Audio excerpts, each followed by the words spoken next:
The first player that I'm going to have you match up to a team is Monaco's Flo Balogun. So the matches are PSG, Chelsea, Tottenham, or Everton. Does he have to go there? Unfortunately, one of these has to be matched up with him for this segment's sake. What are you doing, JD? You don't like any of the options. If I'm Flo Balogun, I'm probably firing my agent if this is the only availabilities that I have. Those aren't good options. No, they're not. PSG is the best team in the world. Okay, I'll break down to you why each one of these are a bad option. And I'll leave Chelsea for last. You're the unmatchmaker. I'm the unmatchmaker. I'm the honesty when it comes to this. PSG, you're not going to get the minutes that you deserve because look at the quality that's ahead of you. If you don't believe me, then there's a, I don't know, Ballon d'Or winner that's ahead of you right now in terms of leading the line for that club. Everton, up and down, the inconsistency and the lack of service you're going to get, it's going to feel like, look at the trajectory of someone that you actually left because you were behind at Arsenal in Eddie Nketiah, who's gone to a club that's equivalent in Crystal Palace and hasn't translated in terms of goals. Tottenham Hotspur, we don't know which version of Tottenham you're going to get. Is it the one that's 17th or the team that's decided they want to be a big team and spend over 300 million? And they need to show an element of consistency before they start approaching someone like yourself, who has a highest value right now. And Chelsea, well, do you want to become one of the 142 players that they have listed as squad first team players, and maybe you end up somewhere within the blue coat system and we might forget about you within the next 2 years? Because I can list a whole bunch of strikers that are currently listed as Chelsea players that we sometimes even forget they're even there. So I'm going to rip all of those matches up and say none of them. Wow. Can I throw one more option at you and you tell me if you like it? Wow. Throw it to the agent. I'm going to throw one more option at you. Borussia Dortmund.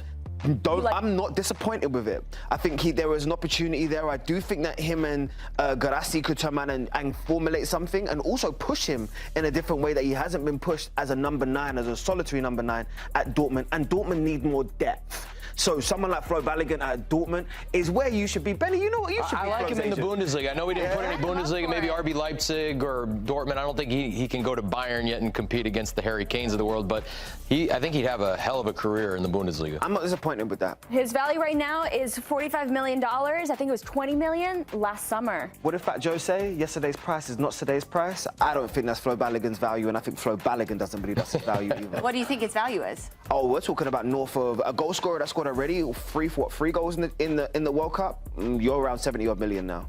Easily, you're around 70-odd million. And especially because 50 million is where his basis was before his performance in the World Cup. The consistency he's shown in not only a Monaco shirt, but now in a US shirt, we're talking the upper echelons of 70, 75 million. And I do think that also in the World Cup, it's not just the 3 goals that he scored. It's his movement off the ball. It's his presence, being able to hold it up, run into the channels. He works defensively as well. Off ball, too. Yeah, the high press. I've enjoyed the holistic aspect of his game. Telling you, man.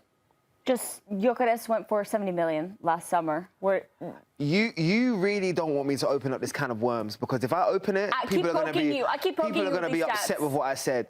Sometimes I feel like clubs get infatuated by names that are playing in different leagues. I will remind everybody, Flo Balogun came through at Arsenal, was showcasing his ability at Arsenal. Him and Eddie Nketiah were going tit for tat in terms of at England level, at the youth team level, and showcased this quality. And what the world is seeing now is what I had an opportunity as someone from North London and I witnessed a long time ago. So I will already said he should never have been sold. And then now you're watching him showcase what he can do on the biggest stage at the largest tournament in the world. I think there's a couple of Arsenal officials that need to shake their head and ask themselves how we let that leave our academy and go for such a price tag while it continues to increase and get better. But I'll leave everybody to their own devices. I think you could also make the argument that he's gotten so many minutes at Monaco and he's been able to grow as a player, which that would help him in that. I mean, they could have put him on loan, though. So I get it. They did send him on loan, but the difference was I watched you sign, in terms of Arsenal, sign a striker in Gabriel Jesus, who was trying to lead the line at that moment in time. What was the question marks around Jesus? Inconsistency around fitness. Then you went inside Kai Havertz, exactly the same problem. Never questioned their quality, inconsistency around fitness. What you had there was a player who was hungry, who would showcase, I can play a number of games within a season. The link-up player is as good as anybody that we're talking about right now, that's been listed already, and I'm clinical in front of goal. What more do I need to prove? If my name had Enio on the end of it, you would have been all over me like white on rice. Balogunio. Yeah, exactly. All right, well, let's look at another American, Antonee Robinson. Where do we think he should be matched up with? Does he stay with Fulham? Ooh. Does he go to Liverpool? Does he go to Manchester United? Benny, are you liking any of these options? So, I'm a big fan of JayDee Robinson. I think he's a guy that could fit into a lot of different lineups. He has tons of qualities physically, right? He gets up and down. He defends hard. He has a great service. We saw his striking ability as well in the friendly games before the World Cup. But I just think he's Fulham through and through, man. I would keep him at Fulham. I think he's a Fulham do or die till the end. He's player of the year constantly there. I think he's the guy, and he should stay at Fulham. I like that, and also the deeper rooted connection between Fulham and American players. I think the branding could be fantastic. Brian McBride, Bocanegra, Clint Dempsey. You just have to really recognize that there are some clubs that are just associated with fan bases here, and I was surprised when I moved here how many Fulham fans were actually in America, but then I'm not surprised because they're tracking the progress of the players that they count as heroes, and JayDee has really gone into the upper echelons of how Americans look. Not even just in the Premier League, I'm talking worldwide. And I think the relationship he has with Fulham right now, don't fix it if it's not broken. Yep. I like him staying at Fulham, but I would like to see him, stretch his wings a little bit. Go to Manchester United. Be an attacking fullback in that system. What's that face for? I think he could make a good run there. In the way that Michael Carrick wants to play with attacking fullbacks, getting higher up, and JayDee Robinson being one of the best created chances players that Fulham has, that Premier League really saw last year. I mean, he's so consistent in his ability to do that. I would like that move for him. I think it would grow him as a player at United. All right. Well, you know how games have star cams? I think we need a JD cam for the whole morning footage just so that we can get all your facial reactions expressions in the moment. All right. Next player that we're going to look at, Bradley Barcola. Ooh. So does he stay at PSG? Does he go to Arsenal? Or does he go to Liverpool? Those are the three options that we have here. Lisa, are you liking any of these? So I don't think he should stay at PSG. How come? Because he wants to be a consistent starter. He wants to be a superstar. He wants to be that next level. I'm this club's number one. I'm their go-to. And that's not going to happen at PSG. You've already won back-to-back Champions Leagues. Congratulations. You have that in your arsenal. Go take that experience and take it somewhere else. And I think Liverpool is a pretty good fit for him. Oh, JayDee, you wanted to say Arsenal. She had me. Where's the ISO? The whole time. She had me. She built me up. She was in there. She was like reeling me in. It was a Philly shoulder roll. No, I think it's a great move to go to Liverpool. Without Mo Salah there, they need someone else that can contribute moving forward. And he's such a versatile player, right? He can play on the left. He can play on the right. He can cut inside. He'll get end line. He'll be your creator. And he can also be the future. He can also take Liverpool to the next level, continue them winning, play in Champions League, get them to the top. But Bradley Barcola could be a star at Liverpool, and that's what he needs. I can't argue with that. See? I worry with him. I agree, because I worry with Arsenal, with how Arteta coaches that team. Yeah.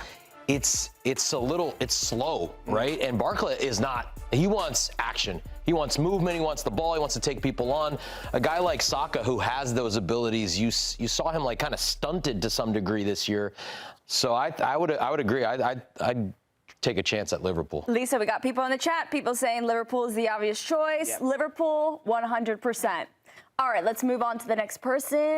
Ayyoub Bouaddi. I love it. I love poking people. She loves it. She's in game show host mode. I just throw stuff and I get to sit back and enjoy. All right, Lille's Ayyoub Bouaddi. Fits for him Manchester City, Manchester United, Arsenal, or Liverpool. JayDee, are you leaning one way or the other here? Mine is contingent on one aspect. Rodri? Yes. Yep, so same. glad that Benny is in the same space as me, because when I watch this young man play, I can see the similarities in terms of their game and just their presence, which I always say, when you first saw Rodri play, you thought to yourself, wow, that's a player that's even older than his age will kind of depict, and he's kind of kept that consistency throughout his career. I love the growth, and I just think that Man City has a space right now, if Rodri decides to depart, that he could almost instantly walk into and dictate. Now, there is the question mark, because you don't have the tutelage of Pep Guardiola, who is the architect of creating those type of players because of his playing career and what he can do in terms of creating some of the best sixes in the world. But you still have a great template of world-class players to be around, great foundation, a Man City team that is full of winners, and I just believe that he's ready to go to the next level, because what I've seen in this World Cup, I've seen it at domestic level, but now the progression and doing it in the bigger stage, doing it against opposition that technically on paper you're not supposed to be bullying, i.e. the Brazil game. Fantastic player. I want to throw one more team in there as well, though. Do it. Because I know we love to put the Premier League teams in there, but I think PSG, for him to learn behind the Vitinhas, and I think he's an interesting kind of player. I think he fits that style a little bit more and I think Man City would be a perfect fit if it's the Pep Guardiola system that we've come to know. But I don't know what it's going to look like next year, right, with the new manager. And so PSG seems like an interesting choice as well with the style of play there and who he could learn from. I like the PSG shout because I think Bouaddi is a player that could step into a midfield right now and lead it, but to me, he's the guy you build the future around. You build an entire midfield around, and at PSG, he would get to learn a little bit how he could be the leader, how he could have a whole team and a formation around him. And that's, I think, the next evolution of his game and the next step for the young player. The only question mark I have around the PSG move is how many minutes are you going to get around João Neves, Vitinha, Fabian Ruiz that's in there as well. Zaire Emery, who probably doesn't want to be playing at right back, probably still wants to be playing and dictating in the centre midfield. So as much as we love Bouaddi and what he's done, I do think that minutes is super important when you're at that development stage. You want to be playing consistently and showcase what you can do all of the time. And it might be a little bit more stop-start at PSG. That's the only question. Could he get some minutes at Ligue 1 when they're so far ahead of everybody else potentially? But I totally agree. I totally agree. He needs to get minutes at that young age. So I'm going to give you my top 5 players whose stock has gone up during this World Cup. We start with number 5 out of Mexico. Gilberto Mora has been tremendous. He is the second youngest player to ever play at the World Cup, just behind Pele at 17 years old. And he came in, I was most impressed with his performance in the knockout round for Mexico against Ecuador, playing with the confidence, the maturity, not like a 17-year-old, like a 25-year-old, understanding positioning on the pitch, being confident enough to take shots and chances, and really good ones at that. He was a key factor in the knockout win for Mexico to advance to the round of 16. He met the moment in a knockout round game where a 17-year-old has never been before, and he was able to do that. So he is my player coming in at number 5, stock up. Let's go to number 4, because this one is Nathan Saliba, the Canadian midfielder who stepped into this World Cup in a little bit of unusual fashion. Because of the injury to Kone on match day 2, Saliba had to check into the match for Canada, and he immediately made an impact. He ends up scoring a goal, getting an assist, but also being a key player in the middle of the pitch for Canada. The way that he's able to dictate play defensively, his structure is so important. His positioning on the pitch and his role in that game coming off the bench earned him starts in the next couple of matches for Canada, being a key factor in why Canada has now advanced to the round of 16, and a lot of that having to do with Saliba. He took his chance that was given to him in a moment of injury for his team. He stepped up, he honored his teammate, and he said, I'm not giving back this starting position. Let's move over to my number 3 player with stock up. This is a Colombian player, Gustavo Puerta, who has been tremendous. Coming into this World Cup, he had only started 3 matches for Colombia. Now, he has played all but 10 minutes in this World Cup. They can't take him off the pitch, and it's because of all the work that he does in the middle of the field. His positional movements, his rotation with the other midfielders, looks like he's been playing with them for years. And he hasn't. He's a 22-year-old. He is so calm on the ball with his decision-making. But most impressive was his performance against Portugal, because that Portuguese midfield is arguably one of the best in the world, specifically in this World Cup. And the way that Puerta was able to shut them down, go toe-to-toe with this Portuguese team, rise to the occasion, and really help Colombia out, has been so impressive for the young player. My top 2, these are good ones. You're going to like them. We go with the American, Alex Freeman, an outside back who has proven he can do everything on both sides of the ball for the United States. Defensively, he's probably one of the best 1v1 defenders the United States has, and Mauricio Pochettino has given him that responsibility to mark some of the best players that the U.S. has gone against in this World Cup. His slide tacking abilities, amazing. He doesn't get fouls called against him. He wins the ball cleanly, and then he's right back up and able to contribute on the attacking side of it. Yeah, he's notched a goal in this World Cup, but I'm not even that impressed with that. I'm impressed with Freeman's ability on the ball to make decisions. He goes 1v1. He'll take the space in front of him, attract the defenders, and knows exactly the perfect time to dish it out. He has set up the United States for so much of their success going forward, and he's so reliable defensively for this team.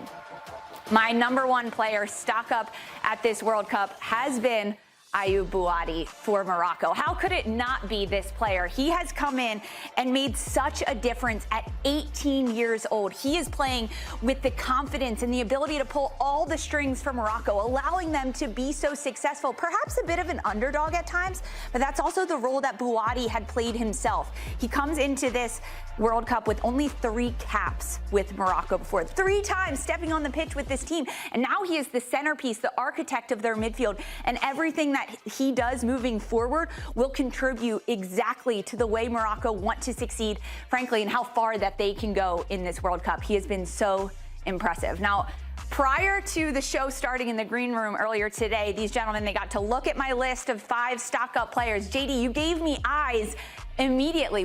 What do you think of my 5 guys here? I'm going to take back my eyes. I'm going to do something I don't ever do on Morning Footy. I'm actually going to take a step back and be like, I think this is perfect. I think your description, your breakdown, everything that you did, the detail, you made me believe each one of those. And I started thinking about the impact that each one of those have had, because they've had different points they've had to impact the tournament, especially for their nations, their different responsibilities.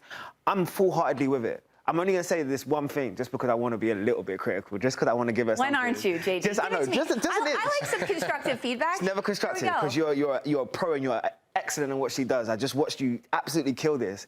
This is home cooking, though. Look how many of the host nations are in this. 1, 2, 3. I see you. I know what you were doing. I know what you were doing. But it was vibe. There's a little bit of mentality there. So don't worry. Lisa, I'm wondering if any of these players need some agents. Yeah, because facts. if I was a sporting director over there, I'm like, all right, signing this guy, signing that guy. Facts. Yeah. Well done. Wow. Yeah, this is smashed. Is there anyone else, if, say, we added a 6th spot to this, anyone else that you would maybe throw into the mix as a stock-up player that's really impressed you in this World Cup? I have one, and I am not a goalkeeper lover, but Mr. Beach for Australia, I think, deserves an honorable mention. I don't know if I put him in the top 5. I think he's done really, really well. He's done what he's supposed to, which is catch and punt, as I say about goalkeepers. So he's done really well. He's kept Australia in games. He obviously was a big factor in that first game against Turkey, and now he's got a big game today. To prove I'm surprised himself. neither of you said Vozinha, the goalkeeper, because of his Vozinha social media is like 48 stock-up. years old. Yeah, but he's on the way out. He's ready to become an influencer, like you said. We see who you're following. We know what you're about. He's ready. Yeah, stock up for other reasons. He's got the social media followers. He does. Thanks for watching this video from Morning Footy. For all news and insights regarding leagues around the world like EFL, Serie A, and all UEFA competitions, both men's and women's, don't forget to sign up for Paramount+.